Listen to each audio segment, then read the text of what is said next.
Hey, thanks for coming to check out today's video. So this is what it's giving after you wash and air dry this. And then on the back, you have your clips. 1, 2, 3, 4.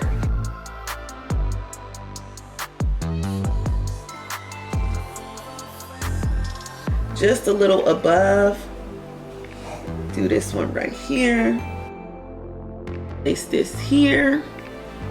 And I'm doing this one right up to the hairline. And now I'm not really sick. Okay, so I kind of did that one like a half.